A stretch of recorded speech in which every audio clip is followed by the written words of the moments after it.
Assalamualaikum warahmatullahi wabarakatuh. Perkenalkan, nama saya Rahmawati Agustin. Di sini saya akan mempresentasikan proposal tesis saya yang berjudul Faktor-faktor yang berpengaruh terhadap fiscal slack di Indonesia.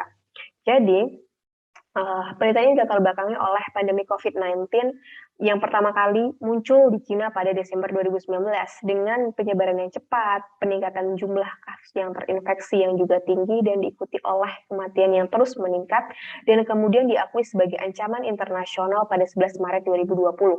Epidemi ini selain mempengaruhi kesehatan global, tetapi secara langsung juga menyebabkan kerugian ekonomi. Perekonomian Indonesia mengalami kontraksi dan berada pada posisi minus 5,32% pada kuartal 2 2020. Yang selanjutnya adalah karena ada pandemi COVID-19 ini, kemudian membuat pemerintah banyak melakukan penyesuaian. Salah satunya dilakukan dengan realokasi dan juga mengalokasikan dana khusus guna penanganan COVID-19. Jika kita telisik data dari website djbk.go.id bahwa terdapat peningkatan yang cukup signifikan antara anggaran dan realisasi dari tahun 2019 ke tahun 2020. Di dalam Permendagri nomor 39 tahun 2020 menjelaskan akibat dari kebijakan keuangan daerah terhadap penanganan pandemi COVID-19 ini akan dilakukan penyesuaian alokasi anggaran belanja daerah melalui rasionalisasi dan perubahan alokasi belanja daerah. Salah satu akibat dari kebijakan keuangan daerah ini adalah adanya refocusing dan perubahan alokasi dalam penggunaan APBD. Nah, tingginya kebutuhan atas ketidakpastian lingkungan ini menuntut pemerintah daerah untuk bisa membuat cadangan fiskal. Marlowe 2005 menjelaskan literatur fiskal slack sebagai suatu negara itu sangat disarankan karena itu sebagai bentuk stabilisasi pengeluaran dengan memperhitungkan potensi kekurangan dana cadangan fiskal. Gorena et al. Juga menjelaskan bahwa cadangan fiskal itu penting guna stabilisasi dalam bentuk fiskal slack. Wei et al. Menyatakan bahwa fiskal slack itu sebagai rainy day fund atau dana stabilisasi anggaran yang bisa dibelanjakan saat terjadi guncangan ekonomi atau disimpan untuk digunakan kembali dalam jangka pendek untuk kondisi darurat saat terjadi stabilisasi ekonomi. Slack yang optimal dalam konteks ini adalah menemukan sumber daya yang memiliki efek positif maksimum terhadap ketidakpastian lingkungan. Dengan dugaan adanya fiscal slack guna mitigasi saat terjadinya ketidakpastian lingkungan dan mungkin sudah menjadi keharusan bagi pemerintah untuk menjamin kesehatan dan kestabilan ekonomi, maka peneliti mengajukan penelitian ini sebagai latar belakang dalam penelitian ini dengan rumusan masalah yaitu apa saja faktor-faktor yang berpengaruh pada fiscal slack dengan tujuan penelitian.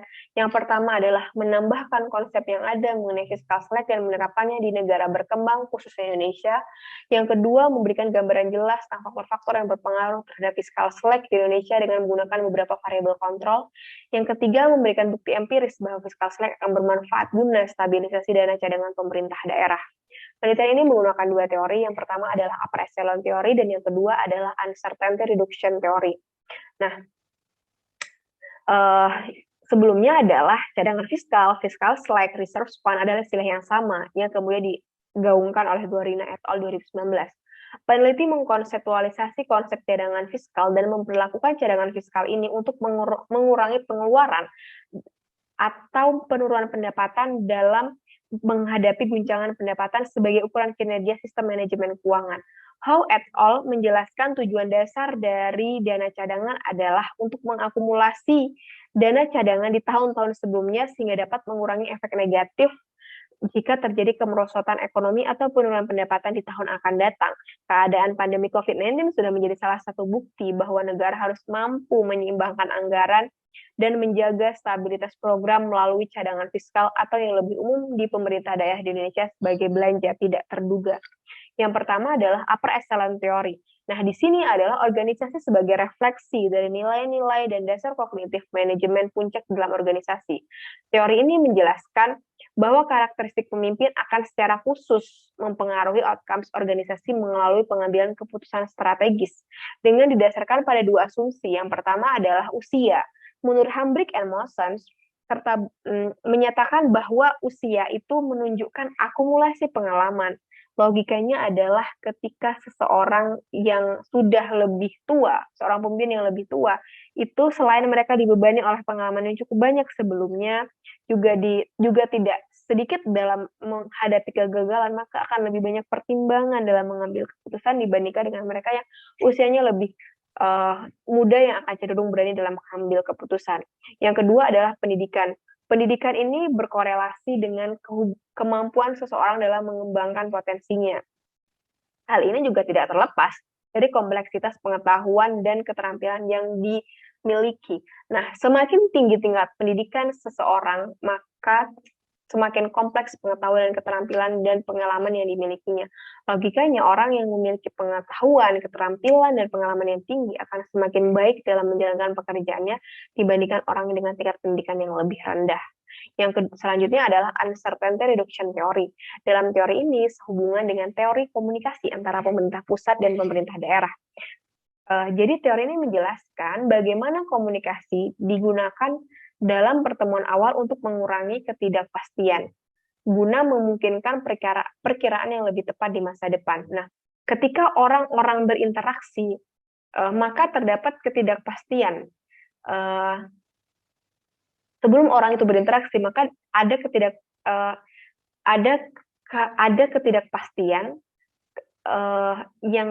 ketidakpastian sehingga membutuhkan sebuah komunikasi antar dua individu. Penelitian ini menggunakan 4 asumsi yang saling berhubungan. Yang pertama adalah individu mengalami ketidakpastian saat masing-masing individu berkomunikasi dengan individu asing. Jadi di dalam asumsi ini orang individu dalam ini pemerintah daerah saat menghadapi ketidakpastian ekonomi, ketidakpastian keadaan, itu mengalami sebuah kebingungan bagaimana caranya untuk berkomunikasi, baik menanyakan dengan individu lain dalam ini pemerintah daerah yang lain ataupun pemerintah pusat. Yang kedua, kemudian ketidakpastian karena adanya ketidakpastian yang dihadapi oleh mereka dan kebingungan yang harus dijalankan langkah apa yang mungkin tidak akan menyalahi aturan, maka ini juga akan berpengaruh terhadap kondisi psikologis dari individu tersebut, sehingga ketidakpastian ini tapi bisa berkurang ketika adanya upaya dari masing individu dari pemerintah daerah untuk melakukan komunikasi terhadap pemerintah daerah lainnya. Bagaimana sih solusinya dalam menghadapi pandemi COVID-19 ini? Mengapa? Karena ini adalah keadaan yang di luar prediksi yang tidak ada dalam mata anggaran. Sementara pengeluaran anggaran dari masing-masing itu kan sudah ada alokasi pos program dan kegiatannya. Nah, ketika ada komunikasi antara pemerintah pusat dan pemerintah daerah, khususnya kita sebagai bagian dari desentralisasi, maka ada wewenang, ada masukan, ada solusi yang itu tidak menyalahi aturan sehingga akan meningkatkan prediktibilitas dan bisa menemukan informasi yang jelas dari masing-masing pihak. Yang selanjutnya adalah ketika terjadi komunikasi interpersonal yang semakin baik dan semakin aktif, maka ketidakpastian itu akan terus berkurang. Salah satunya adalah dengan dimunculkan peraturan Permendagri. Pengembangan hipotesis yang pertama yang diajukan oleh penelitian ini adalah volatilitas pendapatan asli daerah berpengaruh positif terhadap fiscal slack. Lewis et al. Dalam penelitiannya di Indonesia menemukan bahwa adanya penumpakan dana yang tidak terpakai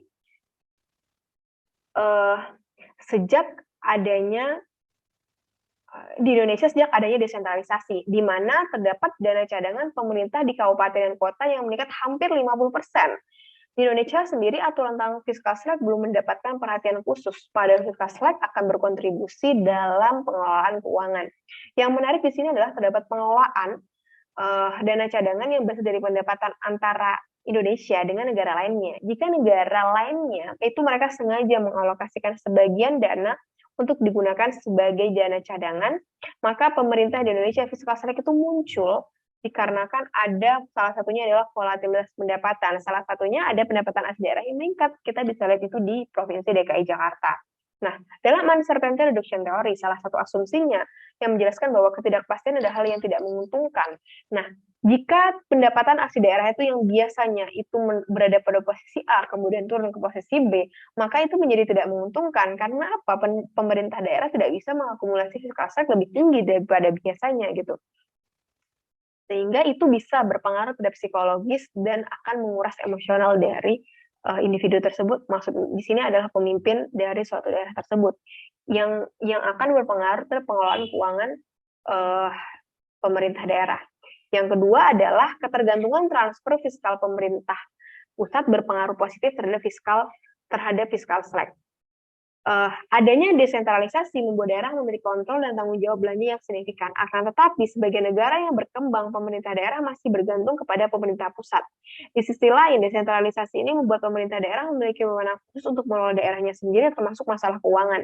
Dalam uncertainty reduction theory, salah satu asumsinya menjelaskan bahwa pemerintah daerah itu harus bisa memiliki wewenang khusus untuk mengelola daerahnya sendiri, termasuk masalah keuangan. Uncertainty reduction theory menjelaskan bahwa komunikasi interpersonal perlu dilakukan dimulai dari entry fase antara pemerintah pusat dan pemerintah daerah melalui pemberlakuan peraturan pemerintah pusat dan pemerintah daerah. Yang selanjutnya akan berlangsung personal fase yang lebih aktif antara pemerintah pusat dan pemerintah daerah, baik dalam penyaluran dana, pertanggungjawaban, dan pelaporan keuangannya. Yang selanjutnya adalah sisa lebih perhitungan anggaran atau silpa pemerintah daerah berhubungan positif dengan fiscal slack.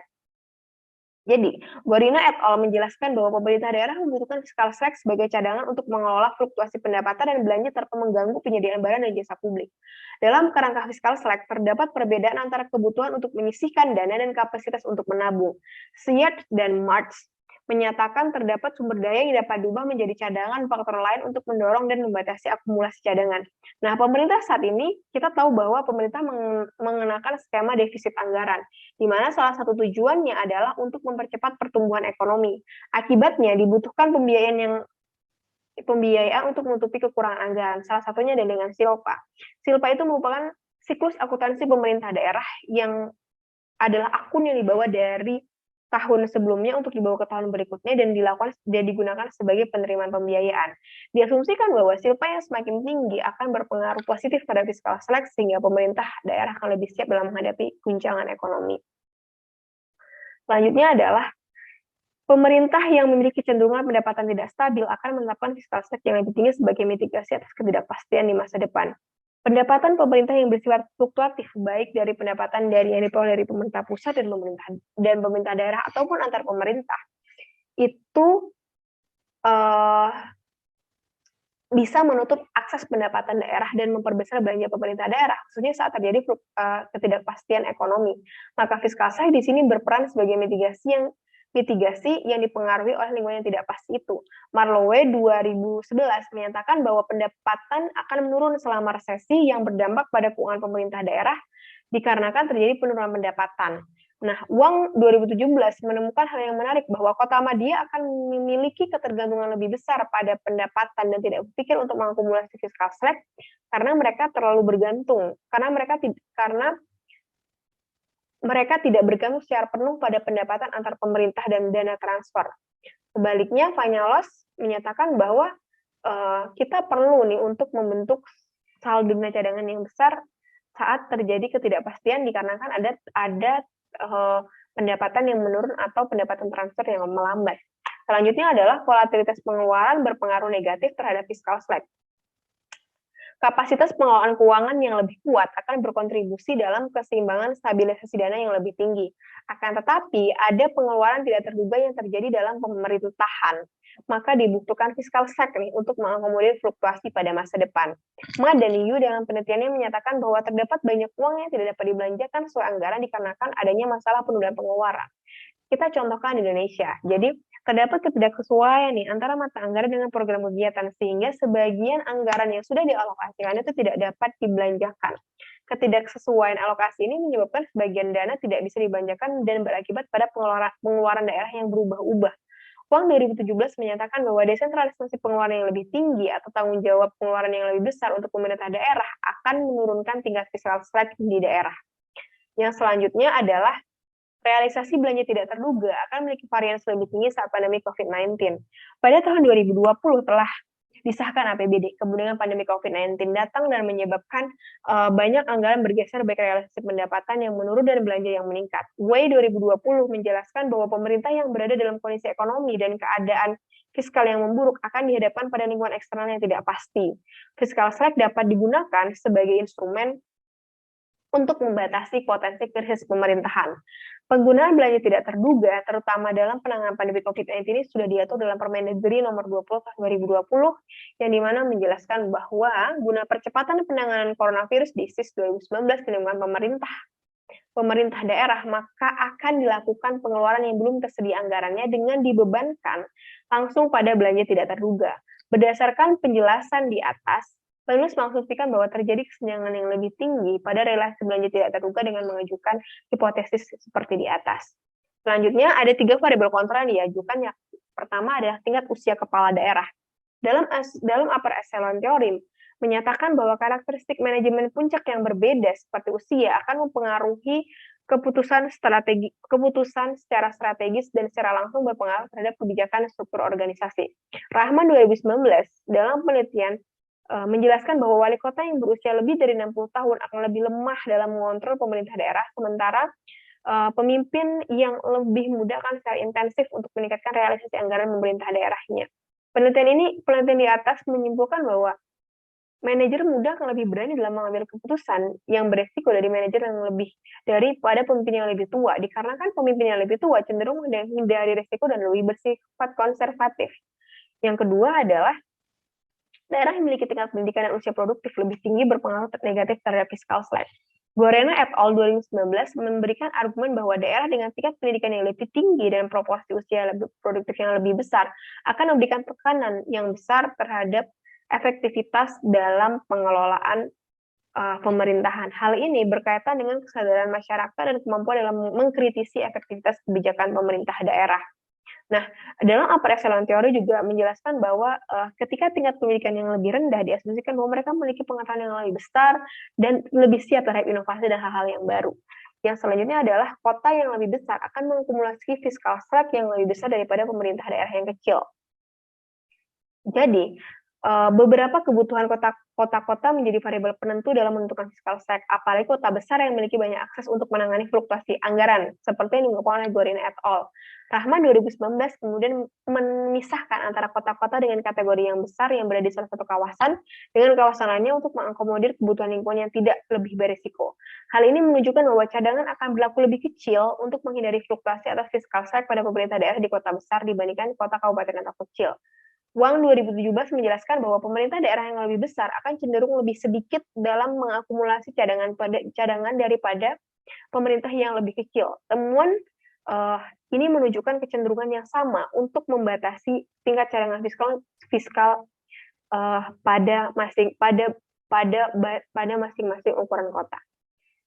Selanjutnya adalah desain penelitian. Penelitian ini menggunakan pendekatan kuantitatif dalam menjawab permasalahan dan yang dijabarkan.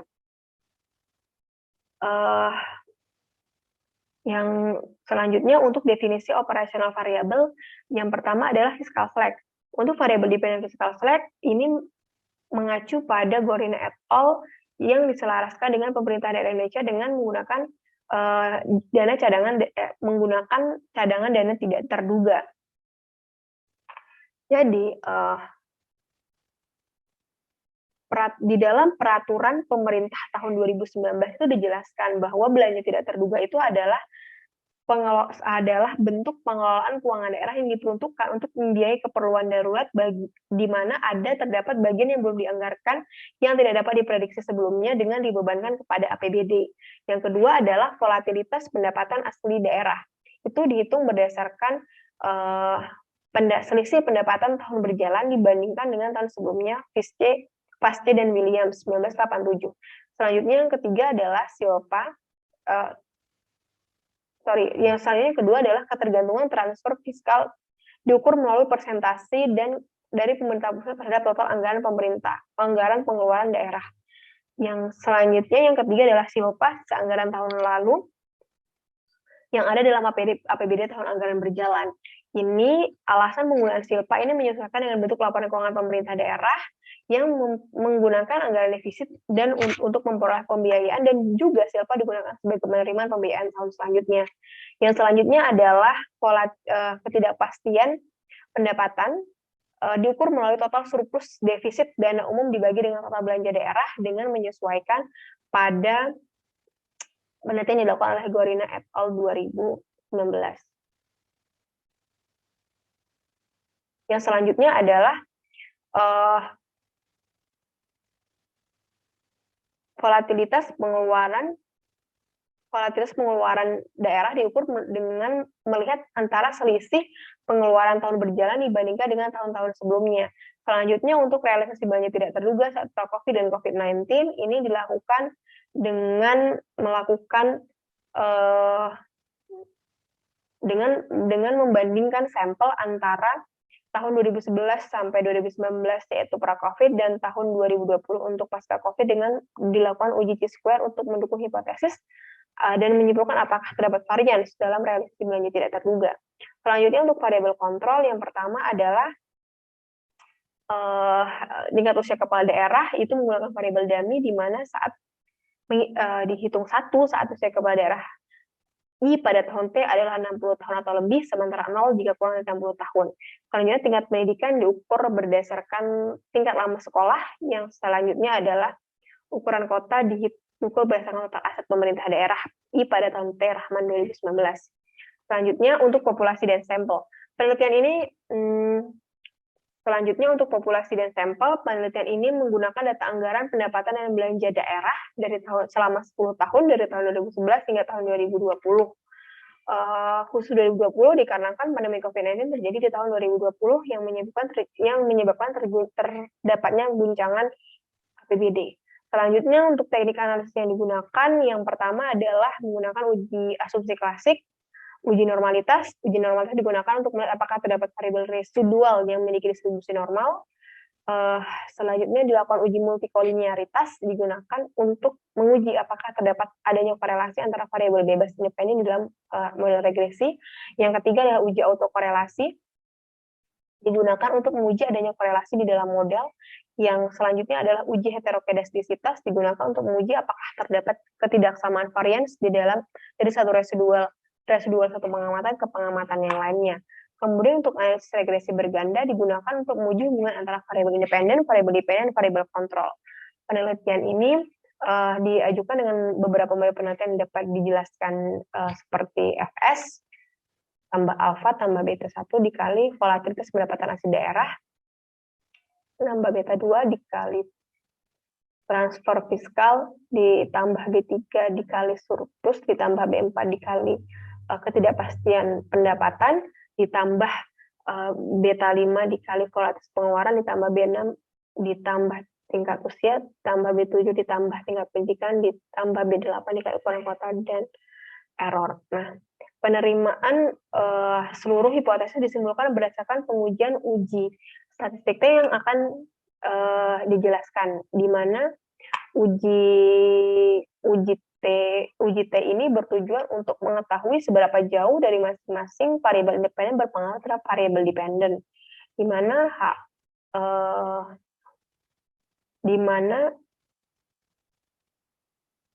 HO ditolak saat HA diterima jika nilai signifikan lebih kecil atau sama dengan tingkat signifikan sama 0,05, berarti variabel independen secara individual berpengaruh terhadap variabel dependen.